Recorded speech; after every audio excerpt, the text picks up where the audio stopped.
ऐसा लगता है कि साल 2025 तक हिंदुस्तान से टीबी का खात्मा मुमकिन नहीं है। नेशनल टास्क फोर्स टीबी के खात्मे प्रोग्राम के चेयरमैन डॉक्टर अशोक कुमार भारद्वाज का कहना है कि कोविड ने टीबी के खात्मे पर पेशरफ्त को सुस्त कर दिया है। आज श्रीनगर में न्यूज 18 से बात करते हुए डॉक्टर भारद्वाज ने कहा कि उत्तर प्रदेश और महाराष्ट्र बड़े चैलेंज का सामना कर रहे हैं। जम्मू कश्मीर के बारे में बात करते हुए उन्होंने कहा कि कश्मीर डिवीजन ने पूरे मुल्क के लिए मिसाल कायम की है। हिमाचल प्रदेश के बारे में बात करते हुए डॉक्टर अशोक कुमार भारद्वाज कहते हैं कि हिमाचल प्रदेश टीबी के खात्मे में पेशरफ्त पर है और हुकूमत इस प्रोग्राम की हिमायत कर रही है। टीबी के खात्मे से मुतल्लिक नॉर्थ जोन टास्क फोर्स ने आज जीएमसी श्रीनगर में एक मीटिंग की। मैं ये बोलता हूँ कि जब कश्मीर का एक जिला पूरी कंट्री में पहली बार टीबी फ्री हो सकता है तो हम क्यों नहीं।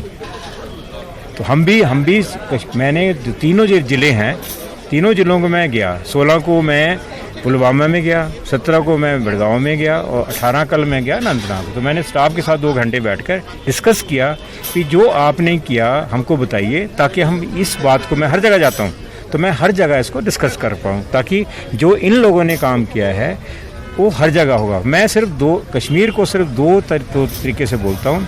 एक, वहाँ जहाँ लोगों का हेल्थ सीकिंग बिहेवियर है, वो घर में नहीं बैठते लोग। पूरी कंट्री में अगर एवरेज देखा जाए तो 63% लोग ऐसे हैं, खांसी भी है, बुखार भी है, पर सेवा लेने के लिए नहीं जाएंगे, बिल्कुल घर में बैठे रहेंगे। ठीक है ना। 63% में 2/3 मुश्किल है। कैसे होगा? टीबी तो फैल रहा है ना। पर यहाँ जो देखा, एक दूसरा न्यूट्रिशन, यहाँ न्यूट्रिशन के ऊपर सेक्रेटरी साहब ने बोला, न्यूट्रिशन यहाँ बहुत अच्छा है। ये 2 फैक्टर हैं जो कश्मीर को टीबी फ्री कर रहे हैं। हिमाचल को कैसे देखते हैं? हिमाचल की भी तकरीबन टोपोग्राफी एक ही जैसी है। हाँ, अब हम कहेंगे कि मैं जाके, क्योंकि मैं हिमाचल के, हमारे एसटीओ साहब भी आए, मैं वहाँ का state task force chairman, national का तो वही हूँ, मैंने हिमाचल छोड़ा नहीं अब तक। ठीक है ना। तो मैंने जो 3 जिलों में बात किया है, तो मैं अपने हर डिस्ट्रिक्ट में अब जाऊँगा। तो हम ये, क्योंकि एक जिला तो हमारा बिल्कुल साथ लगता है, लाहौल स्पीति ट्राइबल पॉपुलेशन है, 28,000 की पॉपुलेशन है, वो भी कुल्लू में रहती है। ठीक है ना। तो मैं ये भाग्यशाली हूँ कि मैं यहाँ 3 जिले देखे, मेरे को मौका मिला, और मैं मॉडल जो है ना अपने स्टेट में इसको इम्प्लीमेंट करूँगा, पूरी कंट्री में करने की कोशिश करूँगा। अभी क्या स्टेटस है हिमाचल भी हम अगर कहेंगे पूरी स्टेट, तो हम अनऑफिशियली सिल्वर मेडल के बारे में हैं। तो हमारे 4 जिले ऐसे हैं जो है नहीं केस वहाँ, पर कुछ प्रॉब्लम, क्योंकि हमारा ऐसे होता है ना, टारगेट जो दिया हमको पूरा करने की कोशिश करते हैं। अगर टारगेट पूरा करने की कोशिश करेंगे तो हमारी डिक्लाइन नहीं होगा। बिल्कुल, देखिए ड्रग रेजिस्टेंट ट्यूबरकुलोसिस तो काफ़ी आगे आ रहा है और इस पर भी काफ़ी काम हो रहा है। इन्वेस्टिगेटिव जो फैसिलिटीज़ है वो हर जगह बढ़ाई है, in terms of true net, CB net या बाकी कल्चर फैसिलिटीज़ हर स्टेट में, हर यूटी में अवेलेबल रखी गई है। क्योंकि जो भी अब स्प्यूटम पॉजिटिव केस आता है, यानी कि जिसके थूक में कीड़ा आता है, उस टेस्ट को उसी टाइम ये टेस्ट भी किया जाता है कि ये देखने के लिए कि इसको जो नॉर्मल हम ड्रग्स देते हैं टीबी के ट्रीटमेंट में, उनसे रेजिस्टेंस तो नहीं है। और उसी टाइम अगर उसका रेजिस्टेंस आती है तो उस टाइम उसके लिए भी जो हमारा प्रोग्राम चल रहा है DRTB के लिए, उसमें भी फ्री ऑफ कॉस्ट पेशेंट्स को दवाइयाँ मैसर की जा रही हैं और कोशिश यही की जा रही है कि जल्द से जल्द उनको डायग्नोज किया जाए at an early stage, early initiation of treatment, ताकि वो इन्फेक्शन जो है वो बाकी लोगों में ना फैले। सीआरपीएफ की 61वीं बटालियन ने आज श्रीनगर के शिवपुरा इलाके में एक मुफ्त तिबी कैंप का इनेकाद किया और इस कैंप में सैकड़ों मकामी लोगों ने शिरकत की और मुफ्त तिबी चेकअप और अद्वियात से फायदा उठाया। Commanding officer CRPF Sudhanshu Shekhar ने इस मौके पर कहा कि इस तरह के कैंप अब बाकायदगी से मुनक्किद किए जाएंगे। सबसे पहले तो मैं आपको ये बताना चाहूंगा कि ये सिविक एक्शन प्रोग्राम गृह मंत्रालय, भारत सरकार के कल्याणकारी योजना में से एक है। इस तरीके के प्रोग्राम के माध्यम से हम लोग विभिन्न प्रकार के कार्यक्रम करते हैं जनता के साथ जुड़ने के लिए, जैसे मेडिकल कैंप लगाना, स्पोर्ट्स टूर्नामेंट का आयोजन करना, स्किल डेवलपमेंट प्रोग्राम करना इत्यादि अन्य कल्याणकारी योजनाओं के माध्यम से हम जनता के साथ जुड़ते हैं। उनके बीच में हमारी पहचान अच्छी बनती है और इससे जनता को फायदा भी होता है और एक अच्छे पुलिस पब्लिक रिलेशंस बनते हैं। कांग्रेस के कारगुजार सदर सांबा बाबुल गुप्ता ने सांबा में एक प्रेस कॉन्फ्रेंस की। उन्होंने इंतजामिया को तनकीद का निशाना बनाया। साथ ही उन्होंने कहा कि हुकूमत ने हाल ही में बुढ़ापे की पेंशन और बेवाओं की पेंशन के लिए ताजा दस्तावेजात लिए हैं, जिससे अवाम को शदीद परेशानी का सामना है। उन्होंने कहा कि हुकूमत इस अमल को आसान बनाए। महीनों से जो पेंशन होल्डर है उनकी पेंशनें बंद हो रही हैं। चाहे वो पुराने थे चाहे नए थे, कहीं की 30 साल से पेंशनें लगी थी उनकी बंद हो गई हैं। उसकी वजह ये बताई गई है कि नए सिरे से आप डॉक्यूमेंट तैयार करें और वो उनकी पेंशनें तब बहाल होंगी। लेकिन प्रॉब्लम ये आ रही है कि जो डॉक्यूमेंट्स बनाने की जो प्रक्रिया है वो बड़ी मुश्किल हो गई है, सरल नहीं है। पहले डोमिसाइल बनाया जाए, उसके बाद वो आपका आधार कार्ड होना चाहिए, आपका राशन कार्ड होना। चलो आधार कार्ड राशन कार्ड तो सारा आदमी के इंसान के पास होता है, लेकिन जो डोमिसाइल की बात की गई है वो वहाँ की ऐसा होता है कि कहते हैं कि 2005 से पहले की लिस्ट लाई जाए, वोटर लिस्ट लाई जाए, तभी आपका डोमिसाइल बनेगा। तो जब डीसी ऑफिस में जो लिस्टें मिलती हैं लोग जाते हैं, परेशान होते हैं। अगर डीसी वहाँ पे होगा तो वो जो कंसर्निंग अथॉरिटी का आदमी लोग नहीं वहाँ होंगे, अगर वो जो लिस्टें इशू करता है वो होगा तो डीसी साहब नहीं होंगे।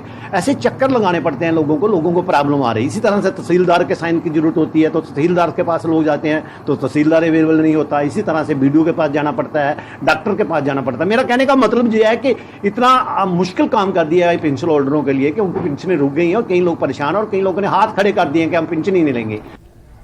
पुंछ बस स्टैंड के करीब एक समाजी तंजीम पब्लिक वेलफेयर फ्रंट की जानिब से पीने के पानी का इंतजाम किया गया और राहगीरों की प्यास बुझाई गई। फ्रंट की जानिब से ये कैंप शहर में गर्मी को मद्देनजर रखते हुए लगाया गया था। SSP पुंछ विनय शर्मा ने इसका इफ्तिताह किया और कई लोगों को पानी भी पिलाया गया। फ्रंट की तरफ से हमने यहाँ बस स्टैंड के अंदर एक शिविर लगाई है।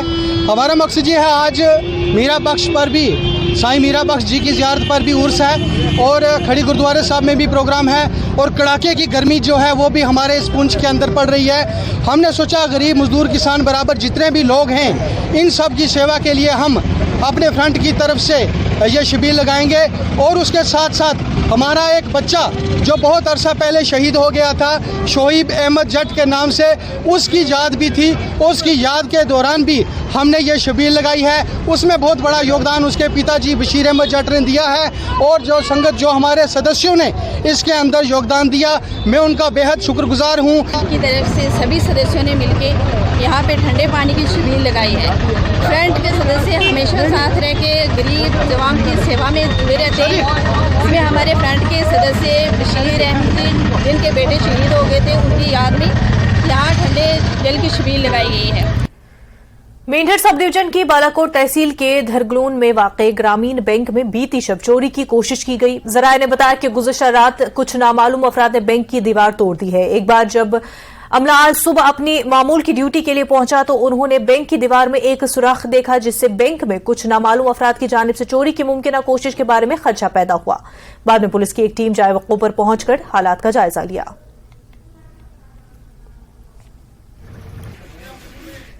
पुलवामा में तरक्याती कामों का सिलसिला जारी है। पायर चक्रू रोड पर नबार्ड के तहत 20 साल के बाद अपग्रेडिंग शुरू की गई है। महकमे R&B की जानिब से 10 किलोमीटर की राब्ता सड़क की तामीर से जिला पुलवामा के कई देहात का आपस में राब्ता बेहतर होने के साथ साथ अनंतनाग से भी मिलाने वाला अहम रास्ता है।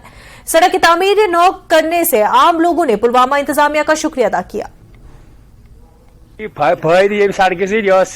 सठा खस्ता हाल गमज आज सठा खुश R&B महकमस यमो बनो यह सड़क आज चनान हिश बस जबरदस्त खुश यह बनो अत लग यमो काफी रुपये आज यह बनो मुश्किल गो हाल यथ इलाकस तमाम इलाकस कम से कम 100 गाम अंद अंद गाम पेठी मा इस्लामाबाद पे गाम एरिया क्या वसी एरिया यह सड़क मुतसिल गाम सदा फायदा आवा इलाकस। क्लस्टर यूनिवर्सिटी जम्मू के 5 कॉलेज और दीगर इदारे मौसर सहूलियात के साथ काम कर रहे हैं। यूनिवर्सिटी मुनज़्ज़म तर्ज पर काम कर रही है और सांबा में 600 कनाल से ज्यादा अराजी पर इसका कैंपस होगा। क्लस्टर यूनिवर्सिटी जम्मू के वाइस चांसलर प्रोफेसर बेचन लाल ने न्यूज़ 18 से बात करते हुए मुख्तलिफ मौज़ूआत पर तबादले ख्याल किया। हमारे साथ हैं प्रोफेसर बेचन लाल जो क्लस्टर यूनिवर्सिटी ऑफ जम्मू के वाइस चांसलर हैं। इनसे हम जानेंगे क्लस्टर यूनिवर्सिटी की कारकर्दगी के बारे में और कितने इंस्टीट्यूशंस इसके साथ जुड़े हैं। सबसे पहले आपका स्वागत है। मेरा ये पहला सवाल रहेगा कि ये जो क्लस्टर यूनिवर्सिटी है इसका कॉन्सेप्ट क्या है और कितने कॉलेज जुड़े हैं इसके साथ। यूजीसी के रूसा प्रोग्राम के तहत एक सेंट्रल गवर्नमेंट ने प्रपोजल सभी राज्यों को दिया था कि वो रिसोर्स शेयरिंग बेसिस के आधार पर कुछ कॉलेजेस का क्लस्टर बना करके वो एक नया विश्वविद्यालय शुरू करना चाहते हैं तो one time establishment grant central government देगी। उसी के तहत उस समय की जो तत्कालीन सरकार थी वो उसने इसको स्वीकार किया और 2016 में उसने इसके लिए एक्ट बनाया और उस एक्ट को भारत सरकार को सबमिट किया और उसके तहत ये विश्वविद्यालय स्थापित हुआ और 2017 से मार्च में शुरू हो गया। इसमें जम्मू शहर के जो 5 कॉलेजेस थे, MAM college, GGM science college, Gandhinagar women's college, SPRM college और कॉलेज ऑफ एजुकेशन, प्राइमरली ये 5 कॉलेज को उन्होंने कंस्टिट्यूएंट कॉलेज बनाया और उसके आधार पर एक यूनिवर्सिटी शुरू हो गई। एक उन्होंने एडमिनिस्ट्रेटिव ब्लॉक बना दिया और वो यूनिवर्सिटी स्टार्ट हो गई। In due course of time सभी 5 कॉलेजेज में स्कूल्स का स्थापना हुआ। स्कूल्स जो कि विश्वविद्यालय अपने ओन कंट्रोल में फाइनेंशियल, एडमिनिस्ट्रेटिव, एकेडमिक कंट्रोल के तहत चलाती है। कॉलेजेज अभी भी जो क्लस्टर शुरुआती दौर में बने, अंग बने, वो अभी भी बहुत सारे चीज़ों के लिए वो हायर एजुकेशन डिपार्टमेंट से वो जुड़े हुए हैं। उनका प्रशासनिक, उनका फाइनेंशियल कंट्रोल उनके द्वारा है। एकेडमिक कंट्रोल यूनिवर्सिटी करती है। एकेडमिक कंट्रोल का मतलब सिलेबस बनाना, उनमें क्लासेस करवाना उनसे, उनका इम्तिहान लेना, उनकी मार्कशीट ट्रांसक्रिप्ट देना, उनको सर्टिफिकेट देना, वो ये काम होता है। हमारा एक और सवाल रहेगा कि क्लस्टर यूनिवर्सिटी जैसे पंच प्रांत। बुलेटिन में फिलहाल इतना ही। आप बने रहे न्यूज़ 18 जम्मू कश्मीर लद्दाख हिमाचल के साथ। आदाब।